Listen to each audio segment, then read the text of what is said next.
성도 여러분, 밤새 잘 주무셨습니까? 새해 두 번째 새벽 기도입니다. 하나님의 찬양 드리며 복의 근원이신 하나님이 우리와 함께 하시도록 이제 복에 대해서 새해 첫 주에 말씀을 나누려고 하는데 우리 그 찬송 드리겠습니다. 28장 예전 찬송가 28장입니다. 복의 근원 되신 주님이 우리에게 강림해 주시기를 찬양합니다. 28장입니다.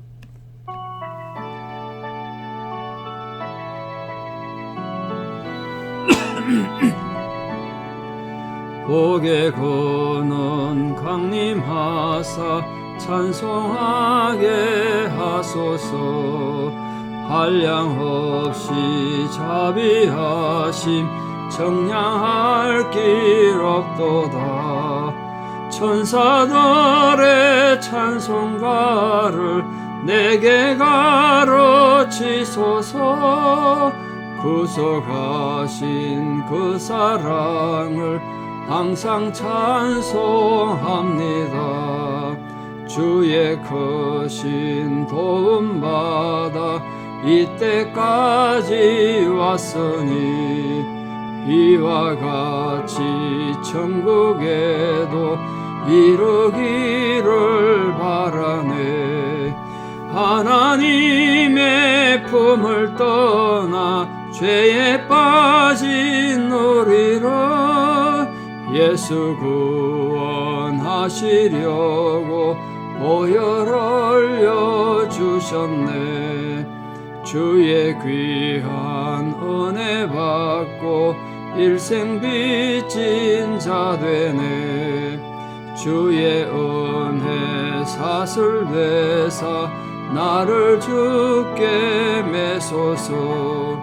우리 마음은 연약하여 범죄하기 쉬우니 하나님이 받으시고 천국인을 치소서. 아멘. 신앙 고백 드리겠습니다.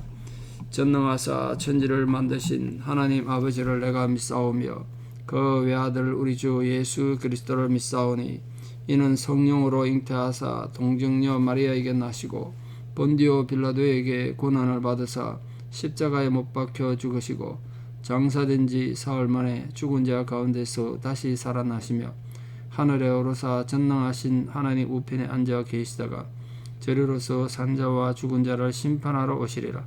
성령을 믿사오며 거룩한 공예와 성도가 서로 교통하는 것과 죄를 사하여 주시는 것과 몸이 다시 사는 것과 영원히 사는 것을 믿사옵나이다. 아멘. 오늘 하나님께서 주시는 말씀 시편 1편 2절에서 3절입니다. 시편 1편 2절에서 3절 봉독에 올리겠습니다. 오직 여호와의 율법을 즐거워하여 그의 율법을 주야로 묵상하는도다. 그는 시냇가에 심은 나무가 철을 따라 열매를 맺으며 그 잎사귀가 마르지 아니함 같으니 그가 하는 모든 일이 다 형통하리로다. 아멘. 복이 무엇인가, 또 신앙인의 복, 진정한 복이 무엇인가에 어제 말씀드렸습니다. 죄 짓지 않는 것이 복이라고 그랬습니다. 죄 짓지 않는 게 복. 그 마음 편한 게 복이죠.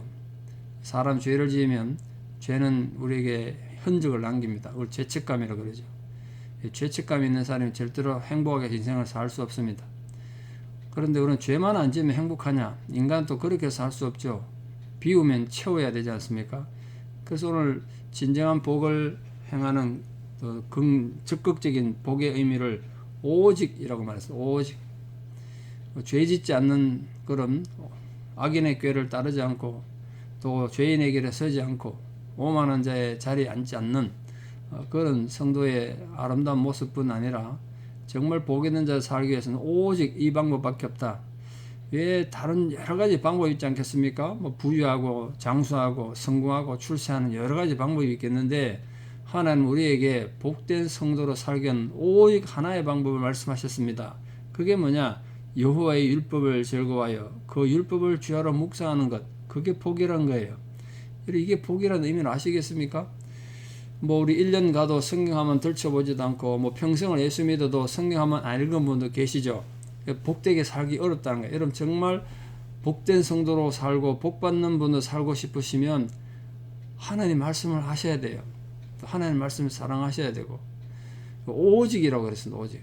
그 성도가 성경 말씀을 떠나서 복된 삶을 살기도 어렵고 행복하게 살기 어렵다는 거예요. 정말 중요한 얘기죠.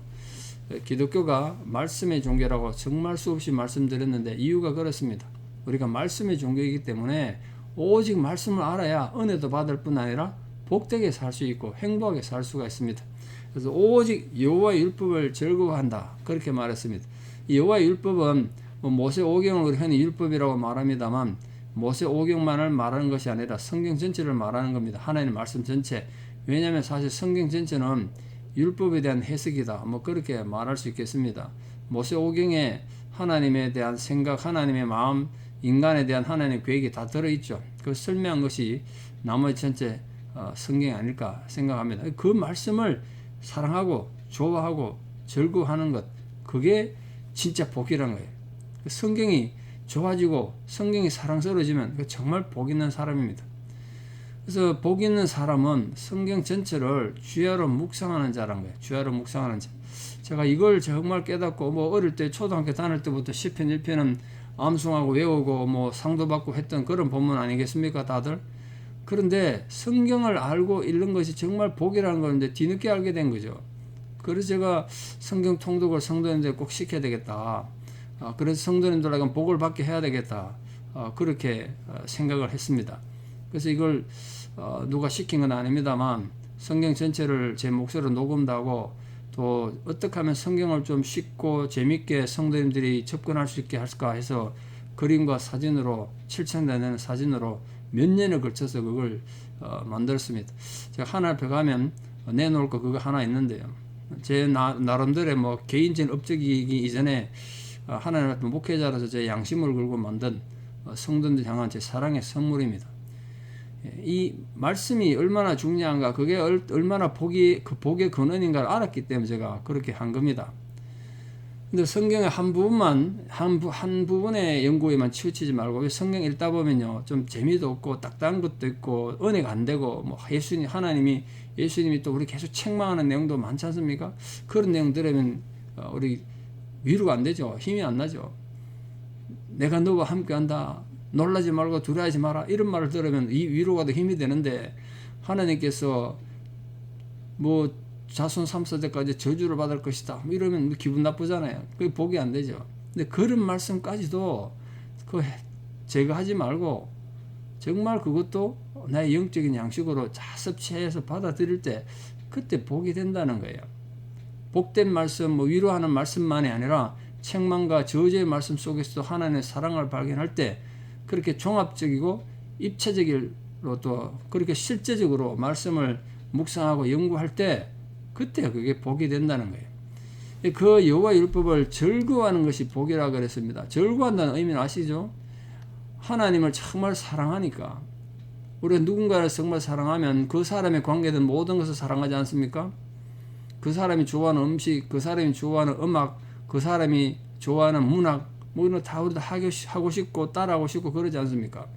연예인들 따라하는 많은 사람들의 내용이 있지 않습니까?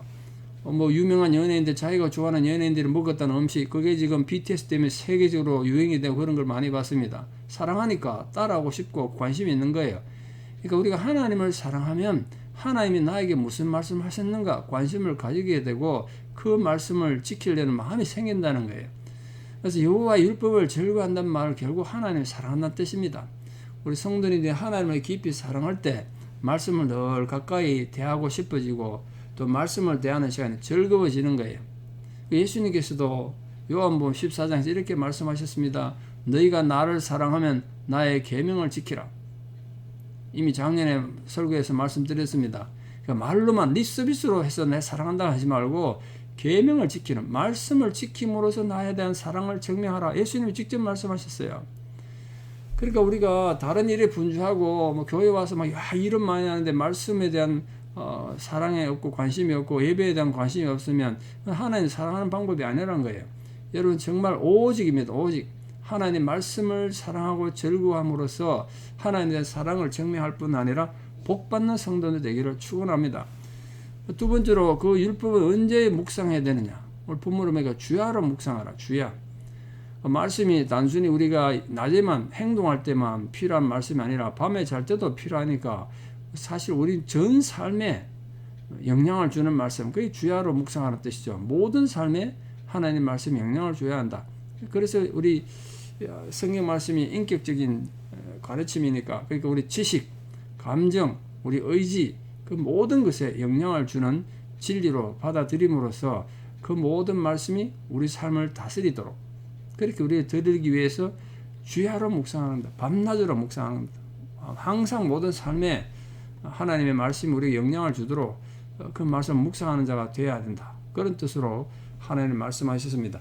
자, 이렇게 하나님 말씀을 사랑하고 즐거워하고 주야로 묵상하는 자, 오직 그 말씀으로 묵상해서 복을 받은 자는 어떤 자들이냐, 어떤 모습을 사느냐 비유를 들었습니다. 하나의 예를 들었습니다. 그게 시냇가에 심은 나무 같다 그랬습니다. 시냇가에 심은 나무.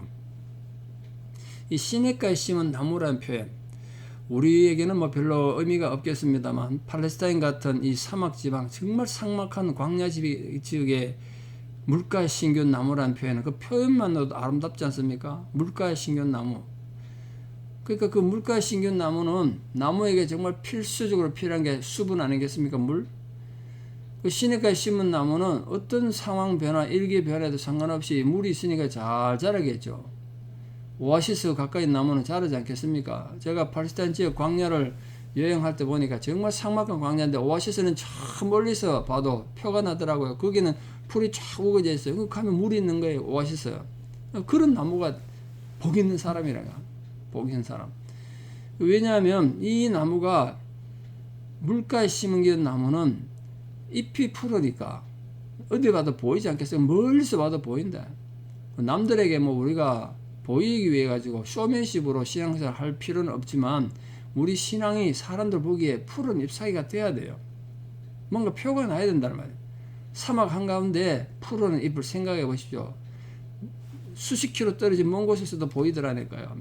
망원경으로 보자고 맨눈으로 봐도 보일 정도로 신앙인은, 복 있는 사람은 세상 사람들 보기에 다른 모습을 보여야 돼요. 푸르름을 보여야 된다. 그게 물가에 심겨온 나무예요. 그렇게 드러나는 아름다운 모습을 가지는 것이 복이고, 두 번째 뭐냐? 철을 따라 열매를 맺는다. 철을 따라 열매를 맺어. 나무를 열심히 물 주고 가꾸긴 했는데 가을에 열매를 맺을 때 열매를 맺지 못하면 그 무슨 의미가 있겠습니까? 우리 집 뒤에 대추나무도 있고 감나무도 있는데요. 또 여러 가지 몇 개 나무를 제가 과일을 좋아해서 따먹겠다고 심었더니 이 다람쥐가 다 따먹어버리고 가을에 가면 하나도 없습니다. 그 나무가 저한테는 의미가 없는 거죠. 그렇다고 캐낼 수는 없어서 그냥 거들지기 해서 그냥 두고 있습니다만, 철을 따라 열매를 맺지 못하면 나무는 나무로서 가치가 없죠. 이게 이 나무들은 물가에 심겨졌기 때문에 가뭄이 들어도 마르지 않고 또 홍수가 난다고 떠내려가지도 않으면서 때를 따라 열매를 맺는다. 그러니까 여러분 삶에 정말 노력은 열심히 했는데 인생에 열매가 없다. 이거 참 불행한 거 아니겠습니까? 낮을 밤삼아 밤을 낮삼아 열심히 했는데 인생 보니까 남은 게 없어. 다 떠내려가 버렸어. 그러나 여러분 정말 물가에 심겨온 나무처럼 때를 따라 열매 맺는 그런 기업, 가정, 성도들 되시기를 축원합니다. 그게 복된 성도의 삶이란 거예요. 특히 이게 물가에 심겨온 나무라는 건 상징적인데, 정말 생명의 근원, 영원한 생명수 강은 어디겠습니까? 누구를 상징합니까? 하나님이고 예수님 아니겠습니까? 그 영원한 생명수 강, 그 강가에 심겨진 나무, 그게 바로 여러분들, 우리 성도님들이다. 그 풍성한 복, 영적인 복을 다 받아 누리는 복된 성도들 되기를 축원합니다. 그게 정말 복이란 거예요. 이런 사람들은 물가에 심겨온 나무처럼 오직 여호와 율법을 즐거워해서 주야로 묵상하는 자는 그 행사가 다 형통하리로다. 이게 복입니다. 하나님 말씀을 사랑하고 하나님 말씀을 순종하는 자들은 모든 일에 성공한다는 뜻 아니겠습니까? 형통한다는 말. 근데 형통한다는 말이 어떤 실수나 실패나 고통이 없다는 뜻이 절대로 아니에요. 아까 시냇가에 심은 나무가 가뭄도 겪고 여러 가지 태풍도 겪고 어려움 겪겠지만 그 근원이 물 근원에 연결되어 있기 때문에 결코 마르지 않는 것처럼 성도인의 삶에도, 의인의 삶에도 실패도 있고 환난도 있고 고난도 있어요.